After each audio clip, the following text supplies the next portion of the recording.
इन सलवाक के बॉर्डर पर एक छोटा सा टाउन है। ये शहर शू कंपनी के मालिक थॉमस बाटा की वजह से पूरी दुनिया में मशहूर है। बाटा को चेक लोग बाचा कहते हैं, लेकिन ये लिखा बाटा जाता है। सन 1980 में ये महज एक छोटा सा गांव था। इस गांव में मोचियों के चंद घर थे। ये लोग जूते बनाते थे और इससे रोजी रोटी कमाते थे।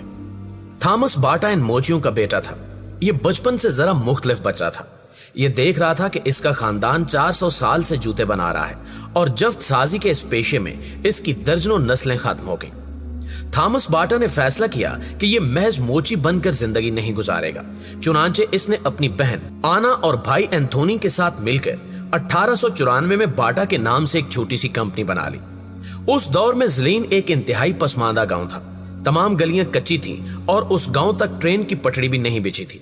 लेकिन इसके बावजूद थॉमस डट गया और इसने बाटा शू फैक्ट्री की बुनियाद रख दी। इसकी फैक्ट्री में शुरू में महज 10 लोग काम करते थे, लेकिन फिर इन 10 लोगों को 100 होते देर न लगी। बाटा रिवायती जफ्त साजी की बजाय मशीनों पर शिफ्ट होता चला गया और यूं बाटा कंपनी दिन दुगनी रात चौगनी तरक्की करती चली गई।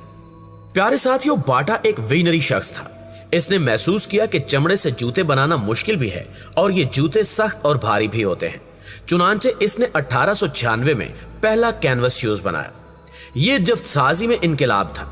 कैनवस शूज हल्का भी था, देर पा भी था और सस्ता भी था। उस वक्त उसकी फैक्ट्री में 120 लोग थे। उसने ज़लीन में अपना शोरूम भी बना लिया था। 1899 में ज़लीन में रेल की पटड़ी बिछ गई और ये गांव बड़े शहरों के साथ मुंसलिक हो गया। बाटा ने अपनी फैक्ट्री रेलवे लाइन के करीब शिफ्ट कर ली और धड़ाधड़ जूते बनाने लगा। इसने 1900 में भाप के प्रेशर से चलने वाली पहली मशीन लगाई और जफ्त साजी की सनत जदीद दौर में दाखिल हो गई। थॉमस बाटा ने सन 1903 में पहली वर्कशॉप बनाई और उस वर्कशॉप ने जूतों की नई नई मशीनें भी बनाना शुरू कर दी। यूं ये जफ्त साजी की नई नई मशीनों का बानी भी बन गया। 1903 और 1904 में इसने सफर भी शुरू कर दी। ये जर्मनी गया और फिर अमेरिका गया। इसने जर्मनी और अमेरिका में बड़ी बड़ी कंपनियों और फैक्ट्रियों के दौरे किए और इनके निजामों का मुताला किया। इसने फोर्ड मोटर कंपनी का दौरा किया और हेनरी फोर्ड से हजारों वर्कर्स को हैंडल करना सीखा। ये अमेरिका से वापस आया तो ये समझ चुका था कि अगर मैंने बाटा कंपनी को बैनुल अक़वामी ब्रांड बनाना है तो फिर मुझे ज़लीन को बदलना होगा।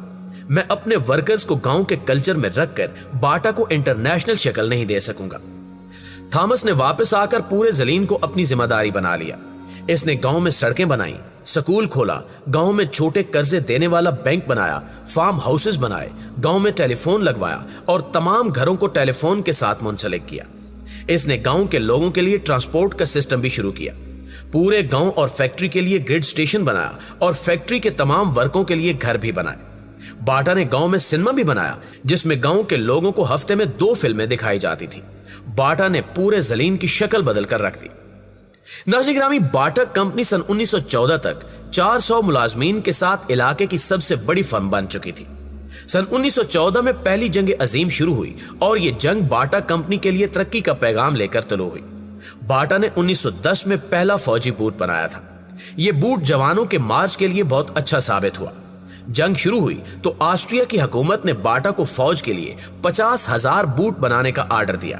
बाटा ने यह आर्डर पूरा करने के लिए अपनी टेंडरीज बनाई, फैक्ट्रियों की तादाद में इजाफा किया और इसके मुलाजमीन 4000 तक पहुंच गए। ये रोजाना 6000 जूते बनाने लगा। इसके जूते खसूसी ट्रेनों पर मुख्तलिफ फौजी यूनिटों में पहुंचने लगे और यूं ये देखते ही देखते यूरोप का सबसे बड़ा शू मेकर बन गया।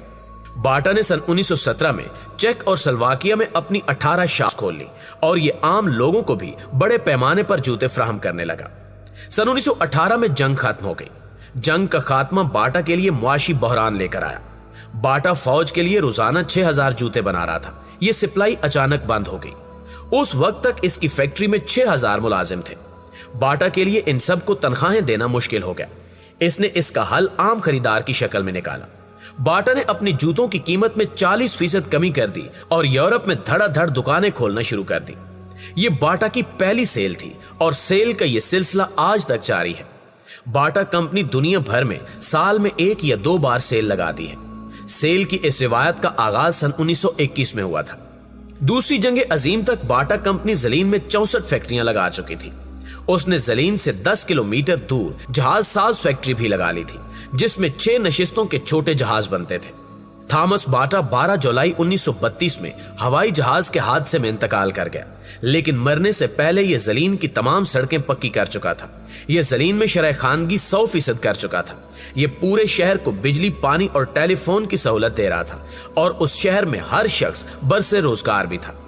बाटा ने शहर में 100 मंजिला इमारत भी बनवाई। ये यूरोप की सबसे बुलंद इमारत थी और ये इमारत आज तक कायम है। थॉमस बाटा के बाद इसके बेटे थॉमस बाटा जूनियर ने कंपनी की अनान संभाली और कंपनी की तौसी का काम जारी रखा। दूसरी जंग अजीम के दौरान ज़लीन पर फिजाई हमला हुआ, फैक्ट्रियों पर बमबारी हुई और फैक्ट्रियां तबाह हो गईं। थॉमस बाटा जूनियर कनाडा शिफ्ट हो गया। उसने वहां बाटा की बुनियाद रखी, फैक्ट्री लगाई और बिजनेस शुरू कर दिया। दूसरी जंग अजीम के बाद बाटा खानदान एक बार फिर ज़लीन आया, तबाहाल फैक्ट्रियां मुरम्मत कराईं और दोबारा काम शुरू कर दिया। ये लोग इस बार नए जज्बे के साथ वापस आए थे। ये अपने ब्रांड को इस कदर फैलाना चाहते थे कि इसके बाद कोई हिटलर इनकी फैक्ट्री तबाह न कर सके। इन लोगों ने अपने ब्रांड को इंटरनेशनल करना शुरू कर दिया और जल्द ही ये उसमें कामयाब हो गए। 1970 तक बाटा खानदान दुनिया के 99 ममालिक में 98 कंपनियां बना चुका था। इसमें 90,000 मुलाजमीन थे और ये लोग जूतों के 2.5 करोड़ जोड़े सालाना बना रहे थे। दुनिया में इनके 5,000 शोरूम थे और यूं ये जूतों की दुनिया की सबसे बड़ी कंपनी बन चुकी थी। इस दौरान बाटा कंपनी ने ज़लीन में थॉमस बाटा के नाम से यूनिवर्सिटी भी कायम की। नाज़रीन ग्रामी, ज़लीन पहाड़ की उतराई में एक खूबसूरत कस्बा है। ये प्राग से 400 किलोमीटर दूर है और ट्रेन के जरिए वहां पहुंचने में 4 घंटे लगते हैं। कस्बा इंतहाई साफ सुथरा और खूबसूरत है। बाटा कॉम्प्लेक्स रेलवे स्टेशन के बिल्कुल सामने है, लेकिन कंपनी और फैक्ट्रियां बंद हो चुकी हैं। अगर आप ज़लीन जाएं तो वहां पहुंचकर आपको पता चलेगा कि बाटा फैमिली इख्तिलाफात का शिकार हो गई थी। एक धड़ा मुस्तकिल तौर पर कनाडा शिफ्ट हो चुका है, दूसरे ने ब्रसेल्स को अपना मस्कन बना लिया है और अब शहर में बाटा फैमिली का कोई फर्द नहीं रहता। दुनिया भर में मौजूद बाटा कंपनी को खानदान के मुख्तलिफ लोगों ने आपस में तकसीम कर लिया है और ये लोग अब अलग अलग इसका निजाम चला रहे हैं। चीन अब पूरी दुनिया को सस्ते जूते फराहम कर रहा है, जिसकी वजह से बाटा कंपनी बंद हो रही है। बाटा कॉम्प्लेक्स पर ताले पड़े हैं और इमारतें आहिस्ता आहिस्ता ढह रही हैं।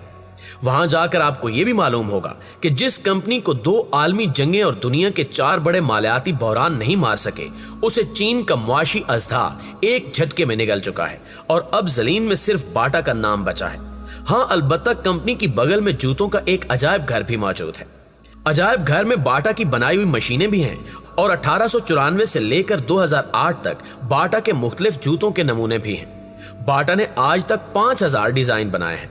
दुनिया का पहला फौजी बूट, पहला स्पोर्ट शूज, पहला कैनवस शूज, पहला स्कूल शूज और खवातीन के पहले कमर्शियल सैंडल्स भी बाटा ने बनाए थे। अजायब घर में 500-600 साल पुराने जूते भी हैं। एक शोकेस में पाकिस्तानी खुस्से भी पड़े हैं। अजायब घर के दरवाजे पर थॉमस बाटा का बुत बना है।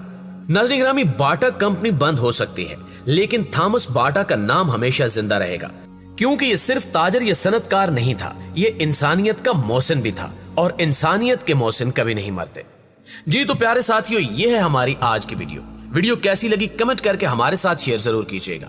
इंशाल्लाह आपसे मुलाकात होती है अगली वीडियो में। तब तक अपना और अपने प्यारों का ढेर सारा ख्याल रखिएगा। अल्लाह निगहबान।